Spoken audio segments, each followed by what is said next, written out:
Hello students. तो आज general का 10th क्लास में हम लोग डेप्रिशिएशंस, इंश्योरेंस क्लेम और भी ऑलमोस्ट 90% हमने जनरल कवर कर चुका है। और छोटा मोटा जो टॉपिक है depreciation like insurance claim, furniture purchase on credit, इसका क्या एंट्री हो सकता है, मतलब छोटा मोटा थोड़ा कवर अप कर करके आज का क्लास में जनरल को कंप्लीट करेंगे हम लोग। ठीक है, तो आज का क्लास का पहला सम्स लेते हैं। Form purchase machine for 8 lakhs। इस टाइप का सम्स तो हमने पहले भी कर चुका है, तो बताइए क्या हो सकता है entry. Machine account debit to cash. कैसे हुआ? मशीन हमारा एसेट्स है जो कि बढ़ रहा है तो उसको करते हैं हम डेबिट, और कैश भी हमारा एसेट्स है। मशीन परचेस करने के लिए हमने कैश पेमेंट किया तो कैश हमारा घट गया, और कैश हमारा एसेट्स है। अगर एसेट्स घटता है तो क्या करते हैं? क्रेडिट। तो एंट्री बन के आता है machine account debit to cash. ठीक है, तो डेप्रिसिएशन वाला भी एक सम्स करते हैं, इसी से रिलेट करके करते हैं। ठीक है,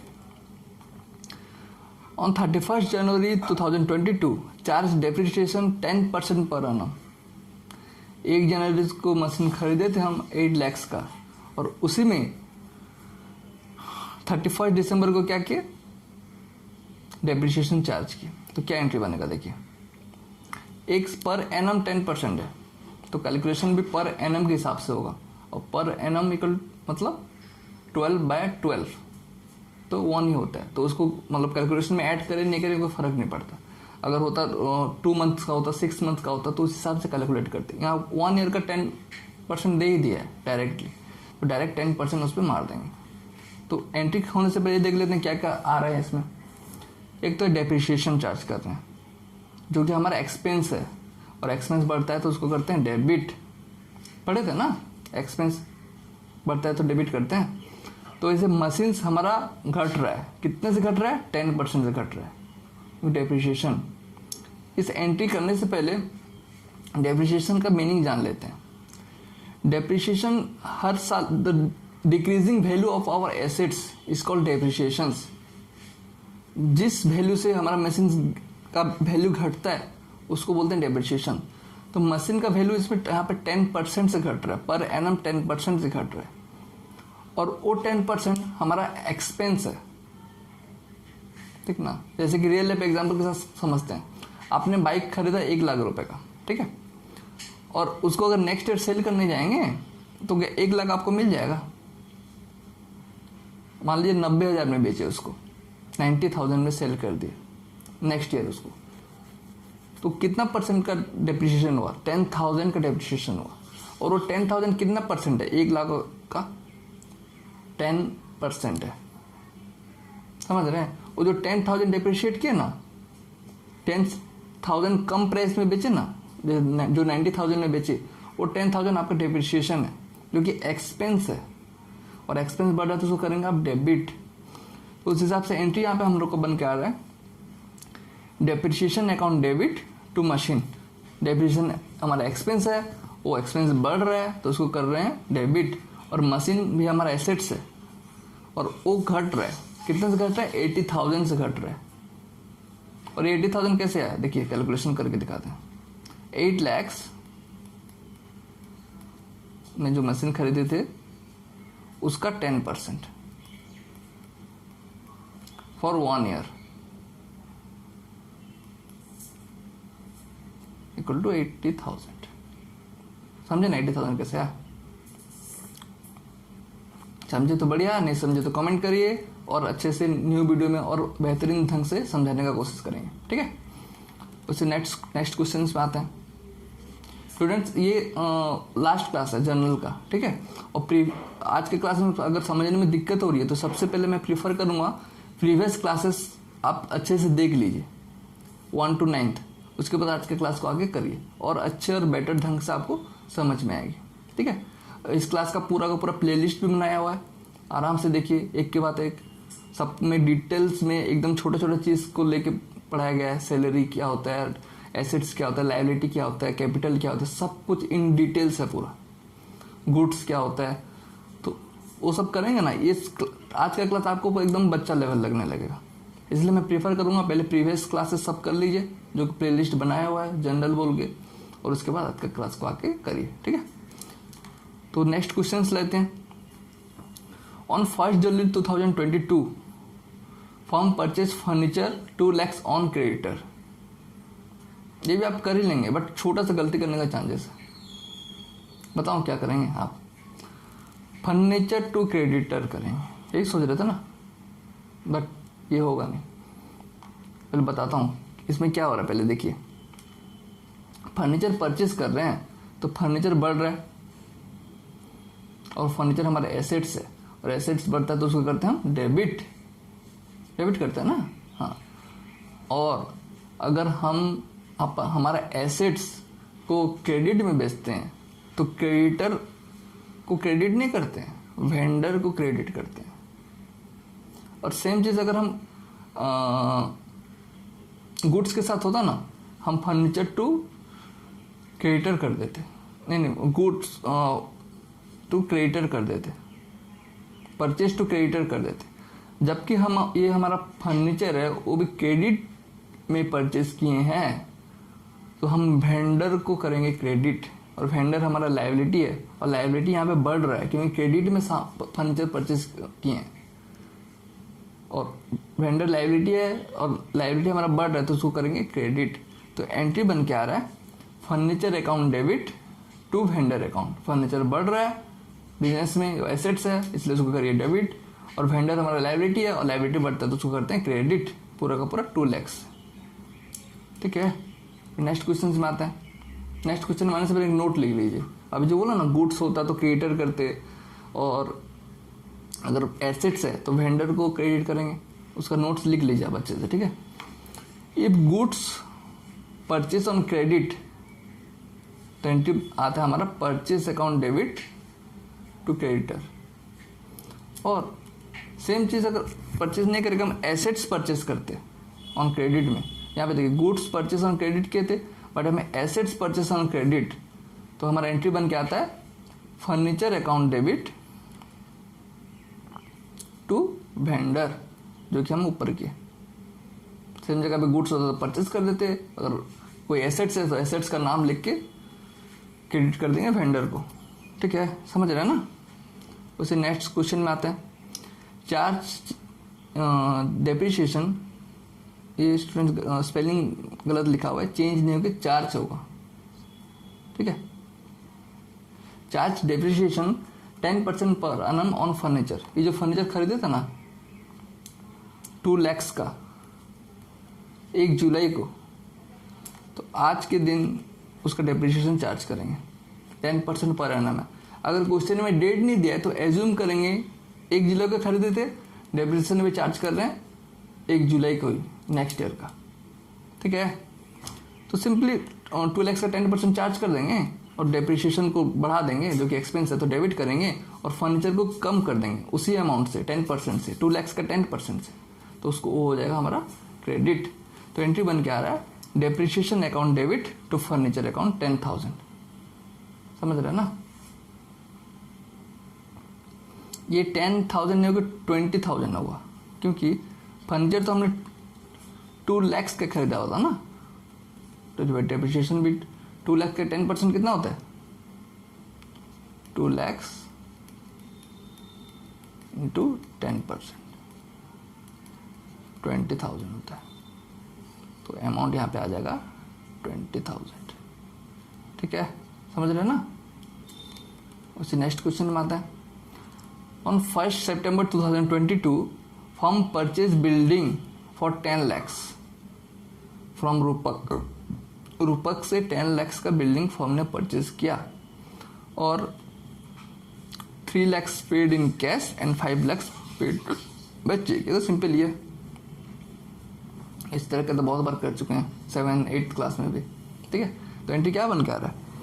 फर्म ने परचेज किया बिल्डिंग 10 lakhs का, तो बिल्डिंग बढ़ जाएगा, एसेट से बिल्डिंग, और पेमेंट कई कैश के फॉर्म में, तो कैश 3 लाख से घटेगा, बैंक के फॉर्म में, और कितना पेमेंट नहीं किया हमने, 5 + 3 8 lakhs का पेमेंट कर दिया, और जितना पेमेंट नहीं किया उतना अमाउंट से वेंडर को कर देंगे क्रेडिट।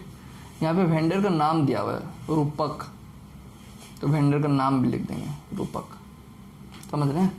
अब ये अगर क्वेश्चन बोल देता firm purchase building 10 lakhs on credit, 2 lakhs paid, 3 lakhs by cash and 5 lakhs by cheque, तो हम यहाँ पे वेंडर को क्रेडिट करते 2 lakhs। बट यहाँ पे जब कि वेंडर का नाम ही दे दिया है तो वेंडर का नाम लिख के उसको क्रेडिट करेंगे, जो कि हमारा क्रेडिटर है।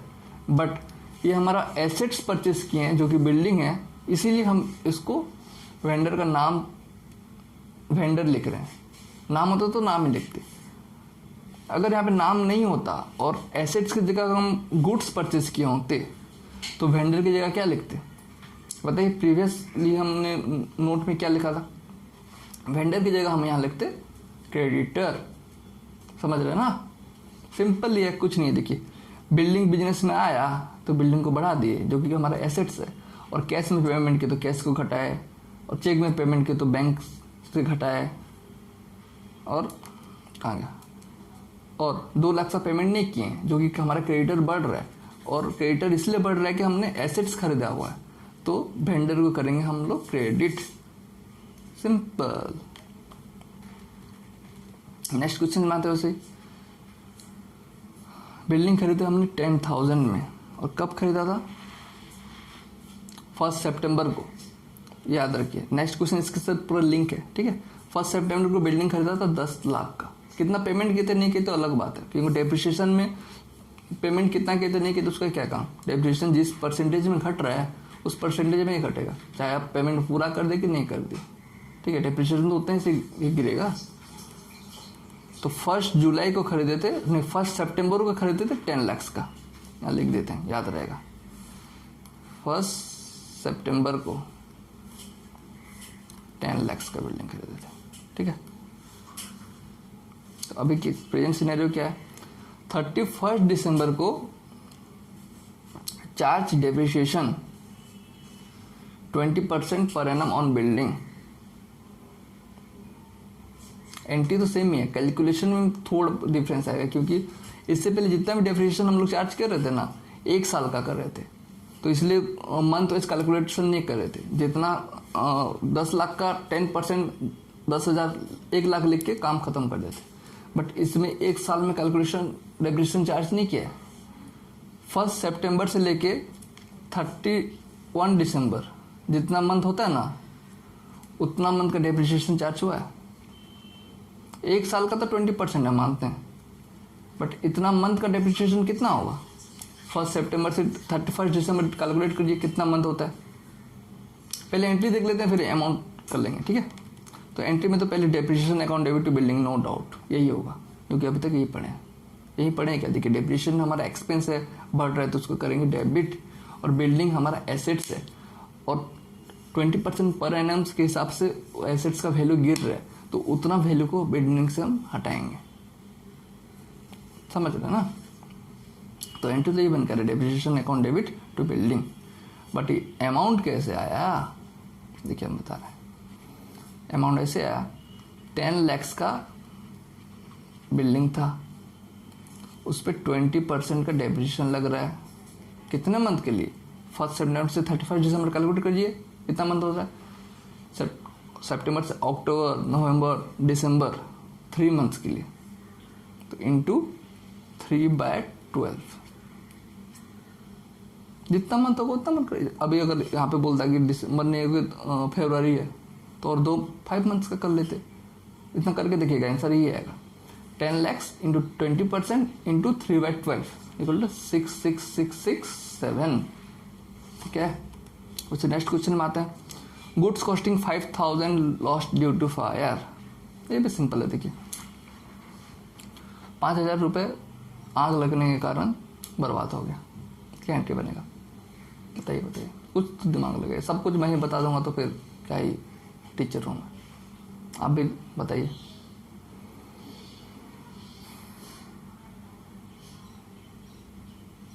बताइए। लेकिन जहाँ मैं 6th या 7th क्लास में बताया था, जहाँ जहाँ गुड्स हो वहाँ पे आ जाता है परचेज। तो गुड्स हमारा लॉस्ट हुआ है ड्यू टू फायर, तो यहाँ पे परचेज तो इफेक्ट हो रहा है क्योंकि सामान परचेज, और परचेज हमारा एक्सपेंस है वो घट रहा है, क्योंकि सामान हम खरीदे थे 20,000 का, 5,000 परचेज किए थे 20,000 का, और आग लग गया 5,000 का, तो परचेज हमारा कम नहीं हो जाएगा? क्यों होगा, कैसे होगा, 6th क्लास में पूरा डिटेल में अंडरस्टैंड बताया हूँ, जाके वॉच कर लीजिए, ठीक है। तो अभी समझ, अब बस ये याद रखिए, गुड्स कहीं भी हो तो डायरेक्टली हमारा इफेक्ट होता है परचेज, और गुड्स हमारा जल गया है तो परचेज कम हुआ, ठीक है। तो परचेज को करेंगे क्रेडिट, क्योंकि परचेज हमारा एक्सपेंस। और एक चीज़ बढ़ रहा है जो कि लॉस है हमारा, लॉस का नाम है लॉस बाय फायर, वो बढ़ रहा है, क्योंकि लॉस जब जब बढ़ता है तो उसको करते हैं हम डेबिट, क्योंकि एली, याद करिए स्टार्टिंग से एक ही कॉन्सेप्ट पे हम लोग चल रहे हैं, ALE, बढ़ता है तो डेबिट, घटता है तो क्रेडिट। L फॉर लॉसेस, देखिए बढ़ रहा है लॉस फायर की वजह से, उसको करेंगे हम डेबिट, और क्रेडिट करेंगे परचेस को। तो एंट्री बन के आ रहा है loss by fire account debit to purchase, simple. से नेक्स्ट क्वेश्चन में आता है, goods costing 8,000 lost due to theft. उस टाइम सामान जल गया बोल के लॉस हो गया, यहाँ पे कोई चोरी कर लिया, बट ज़्यादा घबराने वाली बात है नहीं, क्योंकि इंश्योरेंस क्लेम एडमिटेड 5,000, 8,000 में से 5,000 रुपये हमको मिल गया यहाँ पे। पहले में तो सारा ही जल गया, कुछ कर नहीं सकते थे, और कुछ क्लेम भी मिला नहीं, इंश्योरेंस किए ही नहीं थे। अभी थोड़ा बड़ा हो गया बिजनेस, तो थोड़ा इंश्योरेंस कराने लगे, तो 8,000 का सामान जला और इंश्योरेंस क्लेम है 5,000 का। एडमिट किया है कि देंगे 5,000 का, एडमिट किया है देंगे, तो सोचिए तो ये क्या है, एसेट्स है, एक्सपेंस है, लॉस है, कैपिटल है, रेवेन्यू है, गेन है, क्या है बताइए। तो मतलब इंश्योरेंस क्लेम कंपनी ने एडमिट किया है कि देंगे, और फ्यूचर इकोनॉमिक बेनिफिट मिलने वाला है, तो उसको क्या बोलते हैं अकाउंटिंग टर्म में, एसेट्स। तो उसका कैलकुलेशन करने से पहले हम लोग ये तो करेंगे, ठीक है, कॉमा के इधर वाला पहले कल सुलटा देते हैं, फिर इधर वाला करेंगे, ठीक है। इसमें क्या है, परचेज हमारा खत्म हो रहा है, क्योंकि goods costing 8,000 loss due to theft है, तो परचेज 8,000 से गिरेगा, जो कि एक्सपेंस है, गिर रहा है तो उसको करेंगे क्रेडिट, और loss due to theft losses है, लॉस बढ़ रहा है तो उसको करते हैं डेबिट, ठीक है ना। तो एंट्री सिंपली बन के आएगा, loss by theft account debit to purchase account. ये लॉस और बढ़ रहा है तो उसको करिए डेबिट, या परचेज कम हो रहा है तो उसको करेंगे क्रेडिट 8,000 से। बट कितना मिल रहा है हमको, मिलने वाला है, यहाँ पे लॉस हम बुक कर ले 8,000 का, बट 8,000 में से हमको 5,000 तो मिल ही जाएगा, क्योंकि इंश्योरेंस क्लेम कंपनी ने एडमिट कर दिया है। तो एंट्री जाने से पहले देखते हैं क्या क्या हुआ है इसके साथ, ठीक है। लॉस बाय थेफ्ट एक्सपेंस तो हुआ ही है, इसको करेंगे हम क्रेडिट। यहाँ पे देखिए लॉस बाय थेफ्ट ना बढ़ा है 8,000 से, बट यहाँ 5,000 से फिर घट गया है, क्योंकि क्लेम मिलने वाला है, तो 5,000 से नहीं घट गया, फिर 8,000 का सामान आपका चोरी हो गया, ठीक है, तो हमारा एक्सपेंस बढ़ गया, लॉस हो गया, तो इसको कर दी डेबिट। बट 8,000 में से अगर 5,000 का आपको मिल जा रहा है, तो वही जो लॉस हुआ था वो लॉस रिकवर हो गया, तो उसको क्रेडिट नहीं करेंगे, लॉस हुआ तो किए डेबिट, सिंपल। तो अगर लॉस अभी और नहीं रहा तो उसको नहीं कर देंगे क्रेडिट, लॉस हुआ तो किए थे डेबिट, लॉस रिकवर हो गया तो उसको कर देंगे हम क्रेडिट, सिंपल से बात है। तो इसलिए 5,000 से उसको हम कर देंगे तो क्रेडिट, पहली बात ये। और इंश्योरेंस क्लेम कंपनी ने अभी एडमिट किया कि पैसा हमको देगा 5,000 रुपये, जो कि नया एसेट्स हमारा क्रिएट करके दे रहा है, क्योंकि फ्यूचर इकोनॉमिक बेनिफिट हमको इंश्योरेंस कंपनी से मिलना है 5,000 का, जो कि क्रिएट हमारा कर रहा है एसेट्स, तो इसलिए हम इसको करेंगे डेबिट। तो एंट्री बन के आ रहा है insurance company account debit to loss by theft 5,000। समझे ना कैसे हुआ, एक तो इंश्योरेंस कंपनी हमारा न्यू एसेट्स क्रिएट हुआ, क्योंकि ये एडमिट किया कि 5,000 का देगा हमको, और लॉस हमारा मिटिगेट हो गया 5,000 से, क्योंकि इंश्योरेंस कंपनी हमको पैसा दे रहा है। 8,000 में से 3,000 तो पूरा लॉस ही हो गया, और 3,000 लॉस हो गया, और 8,000 में से 5,000 हमको देगा, ठीक है, समझ रहे हैं ना। वैसे नेक्स्ट क्वेश्चन में आते हैं। 15 जनवरी 2022 को क्या हुआ, goods costing 20,000 lost by fire हुआ, फिर लॉस्ट बाय फायर हो गया 20,000 का सामान। तो एंट्री तो सिंपल ही है, अभी तक करते हुए हैं, lost by fire account debit to purchase account. Goods जहाँ जहाँ पे है वहाँ पे परचेस अकाउंट डायरेक्टली रिलेटेबल है, याद रखिए हमेशा। तो जबकि 20,000 का सामान जल गया तो परचेस हमारा कम हो गया और एक लॉस बुक किया हम 20,000 का, जिसका नाम है लॉस बाय फायर। और इससे रिलेटेड और क्या क्वेश्चन बन सकते हैं देखते हैं, ठीक है। और इंश्योरेंस कंपनी एडमिटेड क्लेम 19,000, सामान जल गया 20,000 का, बट इंश्योरेंस कंपनी क्या बोल रहे हैं 19,000 का हमको क्लेम मिल जाएगा, 19,000 का मिल जाएगा। तो एंट्री क्या बनेगा, अभी जस्ट पहले ही किए थे वही वाला ही है, थोड़ा दिमाग लगे आराम से आप भी कर सकते हैं इसको। 20,000 का सामान जला और परचेज कर दी इतने से क्रेडिट। यहाँ पे क्या हुआ है, इंश्योरेंस कंपनी एडमिटेड क्लेम 19,000, मतलब हमारा एक एसेट्स क्रिएट हो गया।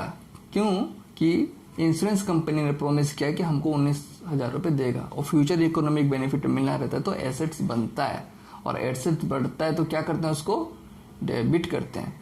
तो एंट्री बन के आ रहा है insurance company account debit to loss by fire 19,000।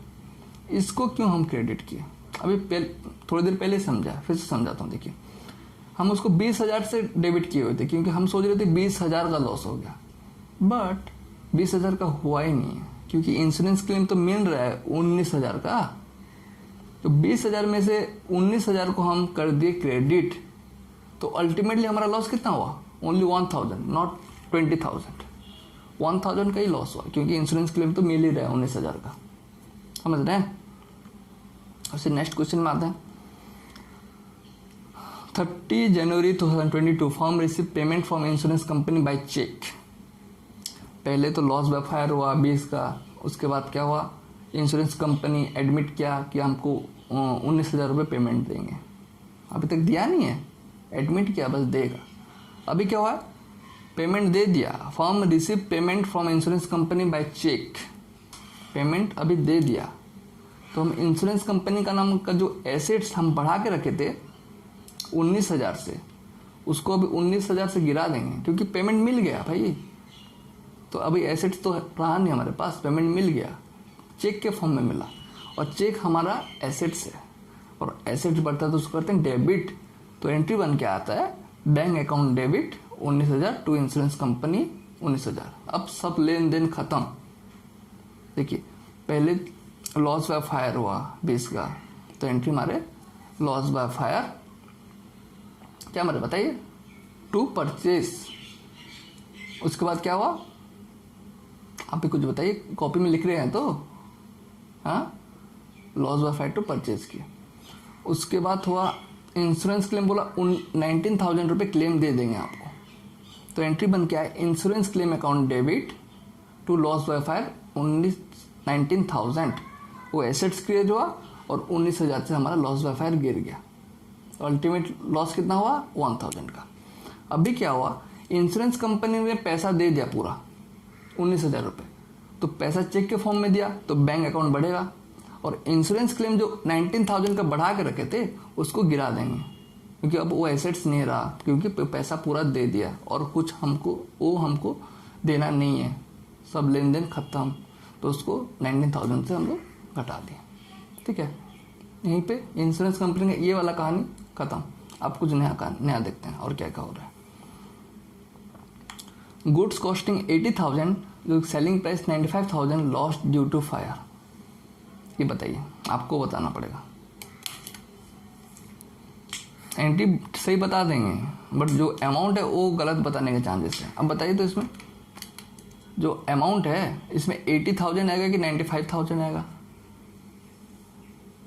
देखिए हम 5th क्लास में सब डिस्कस किए थे, गुड्स से रिलेटेड जितना भी क्वेश्चंस आएगा सब में परचेज इन्वॉल्व होगा और goods always recorded at cost price not selling price. Sell करें तो सेलिंग प्राइस में रिकॉर्ड करेंगे, बट गुड्स अगर लॉस बाय फायर हो रहा है, इससे मतलब प्रॉपर एक तुम 4-5 नोट्स लिखाए थे गुड्स से रिलेटेड, वो अच्छे से पढ़िएगा, ठीक है। गुड्स अगर सेल कर रहे हैं तो सेलिंग प्राइस है बस, और गुड्स का यूजेस कहीं भी हो रहा है, लाइक एडवर्टाइजमेंट में हो रहा है, ड्राइंग्स हो रहा है, लॉस बाय फायर हो रहा है, लॉस बाय थेफ्ट हो रहा है, कहीं भी गुड्स यूज, फ्री सैंपल में गुड्स को यूज कर रहे हैं, कहीं भी गुड्स को हम यूज करेंगे तो उसको रिकॉर्ड करेंगे कॉस्ट प्राइस पे, और यहाँ पे कॉस्ट प्राइस कितना है 80,000, सेल किया तो सेलिंग प्राइस पे रिकॉर्ड करते हैं, बट गुड्स सेलिंग प्राइस के सेल के अलावा कहीं भी यूज हो तो उसको रिकॉर्ड करेंगे कॉस्ट प्राइस पे। तो एंट्री तो जो loss by fire to purchase ही होगा और अमाउंट 80,000 होगा।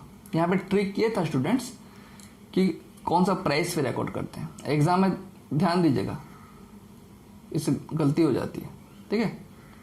कोई स्टूडेंट 95,000 लिख के आ जाएंगे, बट आप मत करिएगा, ठीक है। उसे नेक्स्ट क्वेश्चन में आते हैं। Insurance company admitted full claim, जो 80,000 का लॉस हुआ ना, उसका इंश्योरेंस में फुल क्लेम बोला कि दे देंगे आपको। एंट्री क्या बनेगा, सिंपल है, पहले भी किए हैं, बताइए। इंश्योरेंस क्लेम नाम का एसेट्स बढ़ जाएगा और उतने ही से लॉस बाय फायर गिर जाएगा, क्योंकि पूरा का पूरा 90,000 हमारा नहीं डूबा, 80,000 उसमें से वापस मिल गया, 10,000 डूबा, ठीक है। तो नेक्स्ट क्वेश्चन में आता है। इंश्योरेंस कंपनी रिसिप्ट, क्या रिसिप्ट, रिसिप्ट नहीं, इंश्योरेंस कंपनी पेड, तो एंट्री बनकर पैसा दे दिया तो कैश हमारा बढ़ जाएगा और इंश्योरेंस कंपनी उतने से ही क्रेडिट कर देंगे, सिंपल। अभी तो पढ़े 7th क्वेश्चन में, बैक करिए, देखिए फिर से देखिए, प्रॉपर समझाएं उसमें। Owner sold it's house hold furniture 60,000 and invest that money into the business. इसमें ये बहुत हाई लेवल का सम नहीं है, ये मतलब लैंग्वेज का खेल है, ठीक है। कोई कभी कभी मतलब क्वेश्चन बहुत सिंपल रहता है, बट लैंग्वेज ऐसा डाल देता है कि मतलब स्टूडेंट सोच में पड़ जाता है क्या करें, तो ये उस टाइप का सम्स है। कुछ क्रिटिकल क्वेश्चन नहीं है, कुछ नहीं है, क्वेश्चन को ध्यान से पढ़िए, आंसर उसी में छुपा हुआ है, ठीक है। जैसे कि बोला है, owner sold it's house hold furniture 60,000 and invest that money into the business. वाह, क्या ही कर दिया, बट हम कुछ नहीं करेंगे, कैश टू कैपिटल ही मारेंगे। क्यों करेंगे पता है, क्योंकि ओनर पैसा कहीं से भी लाए, हमको क्या मतलब है उससे, हम तो अकाउंटिंग बिजनेस का कर रहे हैं ना, तो बिजनेस का जितना पैसा जाएगा आएगा उसको रिकॉर्ड करेंगे। ओनर कहाँ से पैसा लाया उसको क्या है, हमको क्या है, we are accountant not the banks, कुछ भी करेंगे तो हम बिजनेस से रिलेटेड जो भी चीज़ है उसको रिलेट करेंगे। ओनर कहीं से पैसा ला, कुछ फर्क नहीं पड़ता, ठीक है। तो बिजनेस को यहाँ पे क्या फर्क पड़ा, बिजनेस के साथ दो चीज़ हुई यहाँ पे, एक तो कैश बढ़ा क्योंकि ओनर ने पैसा लगाया है, और कैश किस तरफ से कैसे लगाया, इक्विटी के फॉर्म में लगाया, तो इक्विटी के फॉर्म में लगाया मतलब कैपिटल लगाया, तो कैपिटल हमारा बढ़ता है तो करते हैं उसको क्रेडिट, और कैश भी एसेट से हमारा, और ओ बढ़ता है उसको करते हैं डेबिट। तो अल्टीमेटली हमारा एंट्री बन के आ रहा है cash account debit to capital 60,000। Owner household से लाए चाहे कहीं से लाए, हम तो करेंगे कैश टू कैपिटल ही, क्योंकि ओनर का इन्वेस्टमेंट को से हम कैपिटल को बढ़ाते हैं। तो नेक्स्ट क्वेश्चन में आता है, पेड टू लैंडलॉर्ड। ये भी वैसे ही मतलब माइंड बॉबलिंग क्वेश्चन है, out of the world question है, मतलब खाली मतलब स्टूडेंट्स को गुमराह करने के लिए ऐसा क्वेश्चन आते हैं। ऐसा कुछ क्रिटिकल है नहीं, क्वेश्चन में आंसर छुपा रहता है, ठीक है। क्वेश्चन को इस टाइप का समझा है ना, क्वेश्चन को एकदम ध्यान से गौर से रुक के समझ के पढ़िएगा, क्योंकि इस सब में गलती होने का चांसेस बहुत रहता है। क्रिटिकल नहीं रहता है, बट उसका लैंग्वेज में फंसाने का कोशिश करते हैं। तो क्वेश्चन है, paid to landlord 30,000। Paid to landlord मतलब क्या होता है, रेंट दिया क्या, लैंडलॉर्ड को रेंट ही तो देते हैं, और क्या देते हैं, जमीन जायदाद देते हैं, प्यार दर्शाते हैं, क्या परसे रेंट ही देते हैं। तो लैंडलॉर्ड को कुछ अमाउंट दे बोला तो मतलब जाहिर से बात है रेंट देंगे, और कुछ तो देंगे नहीं। ये ऐसे क्वेश्चन फंसाता है, देखिए सुनिए क्वेश्चन पढ़िए। Paid to landlord 30,000 out of which 1/3 building is occupied by owner for personal use. बताइए ऐसा कौन सा क्वेश्चन घुमाता है, कोई भी घुमाए, आप लोग नहीं घूमेंगे। देखिए paid to land 30,000 out of is 1/3 of the building is occupied by the owner for personal use. तो यहाँ पे 3 चीजें हुई हैं। वो 3 चीजें क्या है? लैंडलॉर्ड को एक पेमेंट किया गया, पहली चीज ये 30,000, उसमें से 1/3 of the building occupied by the owner for is personal use. Owner personal use मतलब ही बन के आता है एक चीज, drawings, plug in the charger. Owner personal use सुनते ही आपके दिमाग में आना चाहिए ड्राइंग्स। कितना ड्राइंग्स किया गया? 1/3 building is occupied by the owner है, 1/3 ऑफ द बिल्डिंग मतलब पूरा बिल्डिंग में कितना पेड है? 30,000। 30,000 का 1/3 कितना होता है? 30,000 का 1/3 10,000 होता है। और 20,000 में क्या हुआ, उसका क्या एंट्री मारेंगे? देखिए समझते हैं। यहाँ पे कैश तो गया हमारा 30,000 से, 30,000 पेमेंट किया, जो उनसे जहाँ पे बिजनेस कर रहे हैं ना वहाँ पे 30,000 का रेंट पे किए, कैश उतना ही गया 30,000 से। बट ओनर ने ऑक्यूपाई किया हुआ है 1/3 ऑफ द बिल्डिंग, तो ड्राइंग्स हुआ 10,000 का। ड्राइंग्स बढ़ता तो उसको करते हैं debit, drawings is a liability. Drawings हमारा लाइबिलिटी है क्योंकि वो पैसा लिया है फिर देगा हमको, वो सब छोड़िए। ड्राइंग्स बढ़ता तो उसको करते हैं डेबिट, ठीक है। और हमने रेंट अल्टीमेटली 20,000 दिया है क्योंकि 10,000 का ड्राइंग्स तो ओनर ने कर लिया है, तो हमने 30,000 का पैसा तो दिया है, तो उसको करेंगे क्रेडिट, पहली बात तो ये। और 30,000 में से हमारा रेंट का प्राइस है 20,000 और रेंट बढ़ता, रेंट हमारा एक्सपेंस है वो बढ़ रहा है, तो उसको करेंगे डेबिट। और ड्राइंग्स भी हमारा बढ़ रहा है,